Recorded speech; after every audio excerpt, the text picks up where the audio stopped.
Hello guys, Assalamualaikum, welcome back to my YouTube channel. Oke, di video kali ini saya akan menceritakan kisah horor. Judulnya adalah Selembar Puisi Kematian. Yuk, simak ceritanya. Aku melihat kesunyian itu merana sendirian di sudut matamu. Aku selalu ingin menghiburmu, tetapi bibirku tidak sanggup mengeluarkan kata-kata. Aku ingin mengusir kesunyianmu, tapi apalah daya, aku hanya mahasiswimu. Hari itu, pertama kali dia mengajar di kelasku. Senyumannya menebar selalu. Dia adalah Pak Haikal, dosen tampan yang penuh kesopanan. Dia lembut, namun tegas dalam ucapan. Dia penyayang, namun terlihat ada yang hilang. Aku terpaku memandanginya waktu memperkenalkan diri.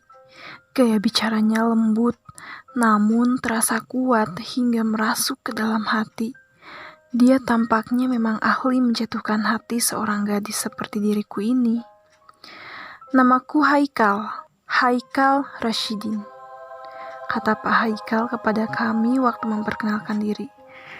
Aku mengajar bahasa Indonesia di kelas ini. Dia dosen bahasa Indonesia.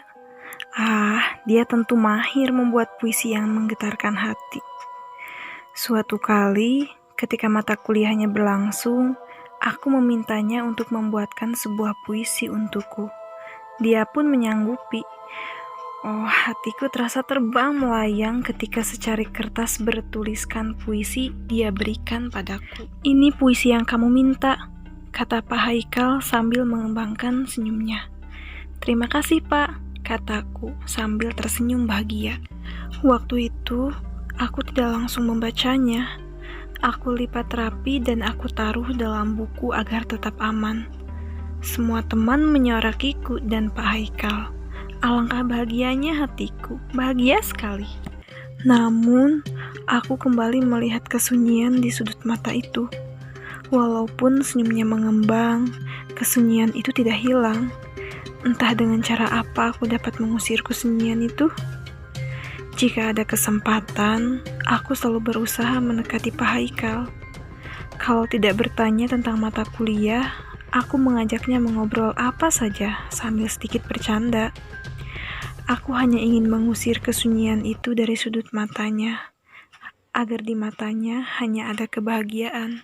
Suatu kali, saat mengobrol dengannya, sempat aku menyinggung soal pasangan hidup. Namun, Pak Haikal tampak menghindari pembicaraan seperti itu. Padahal, jika dia mau berbicara soal itu, mungkin pintu masuk untukku lebih terbuka. Lagi ngerjain apa, Pak? Tanyaku. Ini lagi koreksi tugas untuk kelas C, jawab Pak Haikal dengan senyum. Kok dikerjain di kampus? Nggak dikerjain di rumah aja? Kalau di rumah kan ada yang bikinin teh, kataku memancing. Ya, ada ibuku, jawab Pak Haikal. Belum ada istri ya Pak? Tanyaku agak tidak sopan. No comment kata Pak Haikal mencoba menghindar. Idih, Bapak main rahasia-rahasiaan sih, kataku semakin berani. Enggak ada rahasia kok. No comment aja, ngobrolin yang lain kan asyik, kata Pak Haikal mengalihkan pembicaraan. Dalam hati, aku sebenarnya tahu Pak Haikal belum punya istri. Kalau punya istri pun mungkin sedang komplikasi. Sebenarnya kondisi itu juga bisa jadi pintu masuk buatku. Tapi aku harus jalan pelan-pelan untuk masuk ke dalam hatinya. Suatu malam, ketika siangnya Pak Haikal memberiku sebuah puisi, aku langsung membacanya. Dalam puisi Pak Haikal itu, aku menemukan kengerian. Tinta berwarna merah itu menggoreskan kata-kata yang sungguh membuat aku ketakutan. Aku seakan tidak percaya itu adalah puisi yang ditulis Pak Haikal. Tuhan menciptakan maut. Maut menaruhmu ke dalam neraka. Kau akan menjadi mayat juga seperti dia. Dia akan datang kepadamu seperti dia datang padanya. Jangan berhenti membaca. Hari ini gersang sekali. Malam menjadi sunyi. Tangisan itu begitu ngeri. Kau tidak perlu lari. Jika ada suara napas menengus, sambutlah dengan tenang, karena nyawamu sudah di ujung pedang.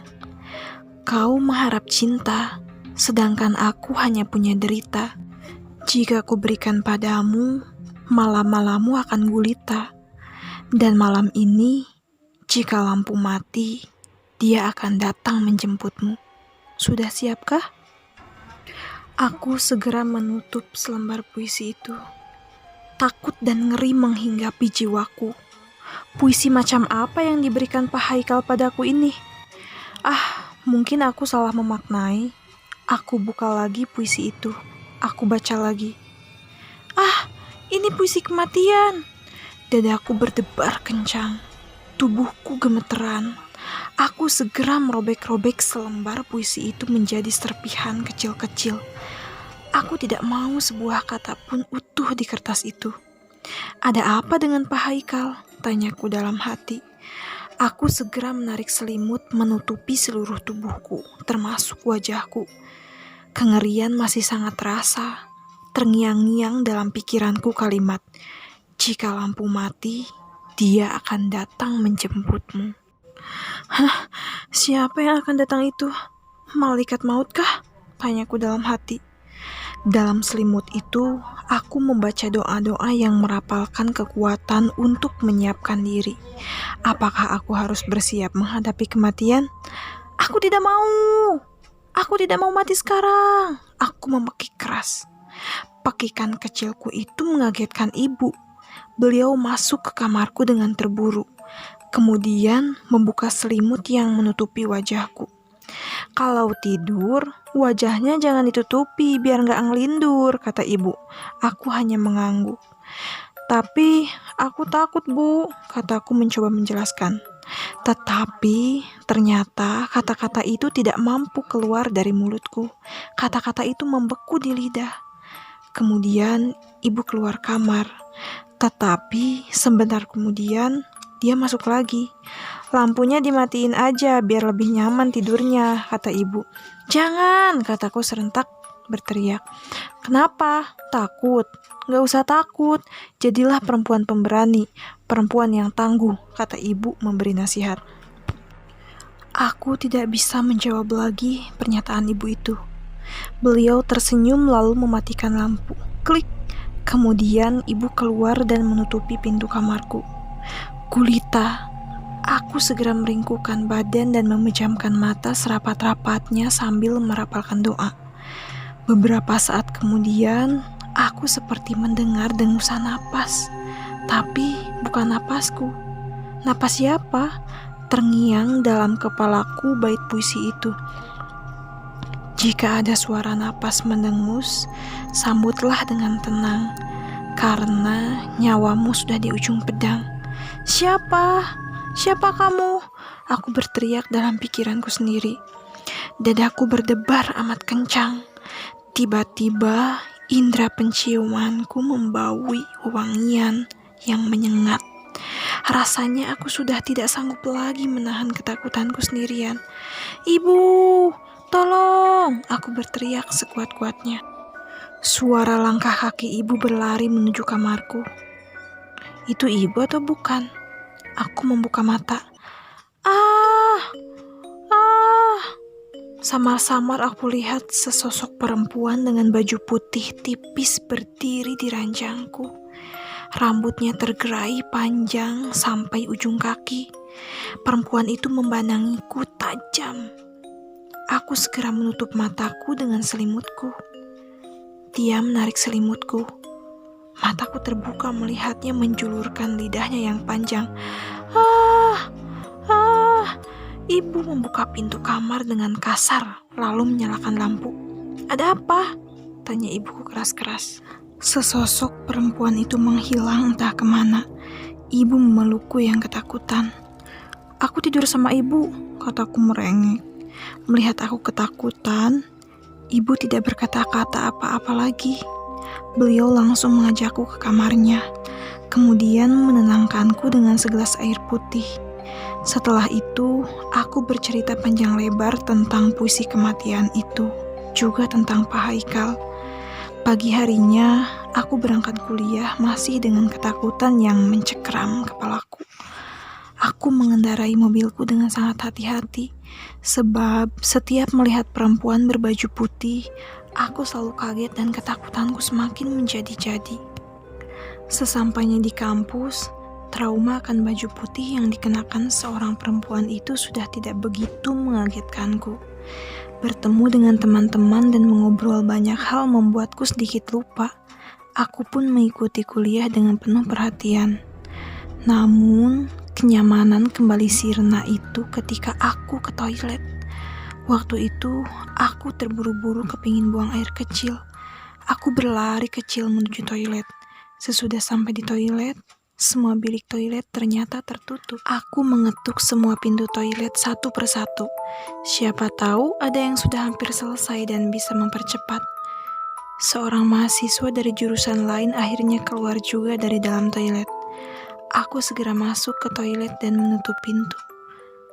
Namun, ketika aku sudah mau jongkok, di pintu kamar mandi itu ternyata ada sesosok perempuan berbaju putih itu.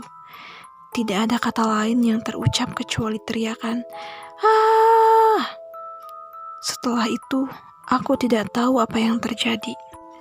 Ketika aku sadar, ibu sudah duduk di sampingku. Tubuhku tergeletak di ranjang klinik kampus.